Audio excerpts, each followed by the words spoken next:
The morning after Cale's visit, the manor felt different. Shadows moved with purpose, and the air seemed charged, humming with a magic that Alara had only glimpsed in her books. She walked through the corridors with her head held a little higher, her heart still thrumming from Cale's words. "You are far more," he had said, and for the first time she wanted to believe it. Her family, however, was in a state of quiet panic. They whispered in corners, fearing exposure, fearing Kyle's attention. They did not understand that their attempts to hide her had only revealed the depth of her strength. But Alara had no anger in her heart, only a simmering curiosity. She had been hidden too long, and now the world, and perhaps something beyond it, was calling her forward. That evening, Kale returned. The alpha vampire moved through the manor like smoke, silent yet undeniable. When he saw Alara, a smile, small and almost tender, touched his lips. "You are awake," he said. "Good. There is much to do." Alara had spent the day experimenting with herbs and old scrolls, discovering that when she focused, her magic responded to her will, faintly, like a pulse beneath her skin. Kale noticed immediately. "You have power," he said, watching her hands glow faintly with an ethereal light, not the kind that can be hidden behind walls or ignored. "This power, it is yours, and it demands to be known." Alara felt both fear and exhilaration. She had lived her life believing she was too small, too insignificant, too ordinary. Yet here was Kale, immortal and commanding, telling her that she was extraordinary. I don't know if I can," she admitted, her voice trembling. Kyle stepped closer, his eyes searching hers. "It is not a question of can or cannot. It is a question of will. You are more than what they allowed you to be. You must choose to see it yourself." Over the following days, Kyle became her guide. He taught her to focus her energy, to sense the life force around her, and to command it carefully. Alara learned quickly, her natural intuition blossoming under his guidance. She discovered she could influence the shadows, bending them to her presence, and even feel the heartbeat of the manor itself. But with every lesson came the tension of the outside world. Her family grew more desperate to control her, seeing that their carefully hidden secret was no longer theirs to manipulate. Servants whispered, hallways seemed to shift, and the manor itself felt alive, as if it understood that Alara's awakening had begun. One night, as a storm raged outside, lightning illuminating the old stone walls, Kale brought Alara to the manor's highest tower. From there, she could see the forest stretching endlessly, dark and alive, shrouded in mist. "Do you feel it?" Kyle asked, his voice calm but full of weight. Alara closed her eyes and breathed deeply. She felt the pulse of life in the trees, the stirrings of unseen creatures, the faint echo of magic that seemed to weave through every leaf, every stone. "I feel everything," she whispered. Kyle nodded. "That is your gift, and soon you will see that it is more than a gift. It is a responsibility." Alara felt the weight of the words, but also a fierce pride she had never known. For the first time, she was not afraid of her own reflection. She was not afraid of her own shadow. She was beginning to see herself as she truly was. But awakening power brings attention. The manor's walls whispered of danger, and in the dark corners, hidden forces stirred. Other vampires had sensed Kale's influence and Alara's emerging power, and not all of them were friendly. One evening, as she practiced in the library, a chill descended.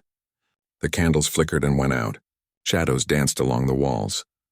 "You are not alone," Kale said, appearing behind her without a sound. His presence was steady, protective, and somehow grounding. From the darkness came a low hiss, a warning from creatures that had long dwelled in the forest. Alara stepped forward, her hands glowing faintly with light as she reached out. The shadows twisted, recoiling from her touch. It was her first small victory, a demonstration of her growing strength. "You see," Kyle said softly, "you are not what they told you. You are far more." The days that followed were filled with lessons, exploration, and growing confidence. Alara learned to move through the manor without fear, to command her abilities with subtlety, and to trust herself. She even dared to confront her family during a grand evening gathering. The hall was filled with nobles, candles reflecting on gilded mirrors, and the air was heavy with expectation. Her parents tried to interrupt, their eyes sharp with anger. But Alara stood tall. She lifted her chin and let her energy hum faintly around her, visible only to those who could see magic. A ripple of recognition passed through the crowd. Even the servants paused, sensing the power she carried. I will not be hidden, she said, her voice clear and steady. I will not be ignored. I am not what you have made me. I am who I am. The hall went silent. Her family's faces turned pale with shock and fury, but Cale's eyes were on her, calm, proud, and unwavering. He had never doubted her for a second. That night after the gathering, Ilara and Cale walked through the manor's gardens, lit faintly by moonlight. The storm had passed, leaving the air crisp and clean. She felt lighter than she had ever felt, as though the weight of years of neglect and shame had lifted. You've grown, Kyle said, his voice soft, stronger, braver, and more luminous than I imagined. Ilara smiled faintly, feeling warmth spread through her chest. I could not have done it without you. Cale shook his head. No, you could. I only guided you. All of this has always been yours. Their bond deepened with every shared moment, but it was not without tension. Cale was immortal, powerful, and experienced in ways she could barely imagine. Ilara was young, mortal, and still learning the full extent of her magic. Yet despite the differences, a mutual respect and understanding grew, forming a connection that neither could ignore. But the night was not without danger. In the forest beyond the manor, distant shadows moved, other vampire clans, creatures stirred by her awakening, and whispers of ancient curses. The world beyond the manor's walls was beginning to notice Ilara, and not all attention was welcome. One evening, as they studied an old tome in the library, the building trembled faintly. Dust fell from the ceiling and the air seemed to thicken. Ilara's eyes widened. Something is coming, she whispered. Cale nodded, his expression serious. Yes, but whatever it is, you are ready. You have power now, and I will not let it take you alone. Ilara felt a surge of determination. She had been hidden for too long, overlooked and underestimated. But now, with her magic growing and Cale by her side, she knew she could face whatever came next. That night she stood by the highest tower window, looking out over the dark forest. The wind whispered secrets, carrying the scent of magic, danger, and change. She felt alive in a way she never had before, every nerve humming with anticipation. Tomorrow, she said softly to herself, I will no longer hide. Tomorrow I will step into who I am. Cale appeared beside her, silent as always, yet present. He placed a hand gently on her shoulder. The world is not ready for you yet, he said, but I am. And together, we will face it. The forest beyond shivered. Something ancient, powerful, and watchful stirred in response to Ilara's awakening. The hidden daughter was no longer hidden. The magic within her had begun to claim its place in the world. And though the path ahead was uncertain, dangerous, and full of challenges, Ilara's heart was steady, filled with courage, and a spark that could not be dimmed. As the first light of dawn broke through the mist, Ilara and Kyle stood together, silhouettes against the rising sun. They were ready, not just to survive, but to embrace the destiny that had been waiting for her all along. And in the distance, the forest trembled with unseen eyes, waiting to see what the hidden daughter would do next. The manor had always been a place of whispers. Its tall stone towers rose like frozen fingers into the misty sky, and its windows glimmered with candlelight that barely reached the ground. Inside, the halls were cold and silent, except for the soft scurry of servants and the occasional creak of a door swinging on its hinges. But in the farthest wing of the manor, behind heavy curtains and locked doors, lived a presence so often ignored that it was almost invisible. Ilara, the hidden daughter. Ilara had grown accustomed to being unseen.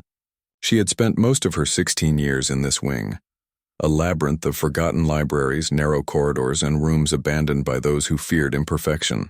Her family called her the Hidden One, never inviting her to the grand dinners or the lively gatherings where guests whispered and laughed. The mirrors in the manor rarely reflected her. They seemed to shy away as though even glass could sense what her family refused to see. Yet within the quiet halls, Ilara was not silent. She spoke to the books she read, to the shadows that moved like loyal servants across the walls, and sometimes, when the wind was just right, she spoke to the manor itself, feeling its deep ancient heartbeat.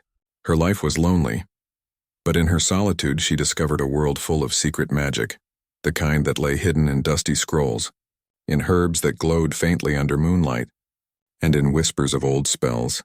The day began like any other, with the sound of rain pattering against the high windows. Elara moved silently through the library, her fingers tracing the spines of books that had not been touched for decades. She had grown used to reading in the shadows, her small frame wrapped in a threadbare shawl, hair falling in messy waves around her face. Most of the time, she was careful to stay out of the family's notice. But today there was a shift in the air, something cold and sharp that made the hairs on her arms stand on end. News had arrived that morning. A vampire clan was settling near the manor's forest. The head of the clan, Kale, was said to be both feared and admired, an immortal whose presence demanded obedience. Her family buzzed with anxious excitement, worried about alliances and power, and as always worried about appearances. They spoke of Kale in hushed tones, their eyes occasionally flicking to the wing where Elara stayed, as if fearing she might ruin the grandeur they hoped to display. Elara did not care about alliances. She cared about understanding the world that seemed to reject her, about learning the magic that pulsed faintly in her veins, and about the curious, lonely feeling that something or someone was about to change her life forever. When the announcement came that Kale himself would visit, the manor trembled with preparation. Every servant moved quickly, polishing silver and oiling door hinges. The family argued over where to hide the hidden daughter, as though she were ashamed to be swept under the rug. They did not know that Elara had already sensed Kale before he arrived, through a vibration in the air, a presence in the shadows that could not be ignored. As the sun dipped below the horizon, casting the manor in shades of purple and gray, Kale arrived. He did not ride like a normal guest. He appeared silently at the edge of the forest, moving with a grace that seemed otherworldly. The family ushered him through the grand entrance, their smiles tight, their words polite. But Kale's eyes were sharp, intelligent, and unsettlingly perceptive. He looked past the finery, past the mirrors and chandeliers, and for a moment he saw everything hidden in the shadows. "It is said you have a daughter who rarely joins the company of others," he said, his voice smooth, almost melodic as he addressed the family. "I wish to meet her." The family froze. They had not expected him to know or care. Murmurs passed like a current through the room, and the tension grew thick. But Kale's gaze was steady, unyielding. He waited, as though nothing else in the world mattered but the daughter they had tried so desperately to conceal. Elara was in the library when the first knock came. Her heart stuttered, but curiosity won over fear. She moved cautiously toward the door, wondering why a knock had come to a room where no one ever visited. When she opened it, Kyle stood there, taller than she expected, with eyes that seemed to glow faintly in the dim candlelight. His presence was both frightening and mesmerizing. "You are Elara," he said softly, a small smile tugging at the corner of his lips. "I have heard whispers about you." Elara blinked. She had not expected kindness, let alone recognition. Her family had never called her by name with warmth. She felt the sting of disbelief, but also something new, a flicker of courage. Why do you want to see me?" she asked, her voice barely above a whisper. Kyle tilted his head, studying her. "Because there is a light in you that no one else sees. And sometimes," he said, leaning closer, "the world needs to be reminded that beauty is not always what they expect it to be." Elara felt her chest tighten. It was the first time someone had said such words to her, looked at her, and truly seen her. She wanted to speak, but the words seemed trapped inside her throat, waiting for a moment that felt impossible to reach. I don't understand," she admitted, stepping back instinctively. Kale's smile deepened, gentle but knowing. "You will. Soon enough. But for now, remember this: you are not what they say. You are far more." The family, hearing their conversation from the other room, was livid. They rushed to intervene, but Kyle's presence was commanding. Even their whispered commands could not reach him, and the hidden daughter remained unshaken. That night, after Kyle had retired to his quarters in the manor's guest wing, Elara wandered the corridors. She felt a strange warmth lingering where he had been, a glow that seemed to whisper secrets to her alone. She explored passages she had never dared to enter, feeling the pulse of the manor beneath her feet, sensing the magic that had always lived there but had been suppressed. In one forgotten room, she discovered an old mirror, dusty and cracked. She stared at her reflection, her eyes tracing the lines of her face, the fullness of her frame, the softness of her hair. For the first time, she did not see shame or ridicule. Instead, she felt a spark of something long denied, a truth Kale had spoken without words.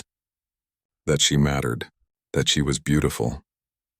As midnight approached, the wind outside the manor stirred, carrying with it whispers that seemed almost alive. Ilara shivered, sensing that something ancient and powerful was awakening. She had spent her life hidden, ignored, and mocked. Yet tonight she felt the first pulse of destiny moving through her veins. Kale's voice echoed softly through the corridors, though he was not there. "You are not what they say. You are far more, and soon the world will see it too." Ilara turned, startled, but the room was empty. Still, his words clung to her like a second skin, and a sense of purpose began to grow. She would no longer be merely the hidden daughter. She would not vanish into shadows. And somewhere deep within the manor, in places untouched by light or kindness, magic began to stir. The hidden daughter's life, once quiet and invisible, was about to change forever. The night was thick with possibility, and as Ilara stood alone in the dim glow of the library, she realized something that made her pulse quicken. She had been hidden not to be forgotten, but to be revealed at the perfect moment, under the eyes of one who could see her true self. The shadows of the manor seemed to lean closer, curious and alive, as though waiting for her to take her first step into the world she had never known.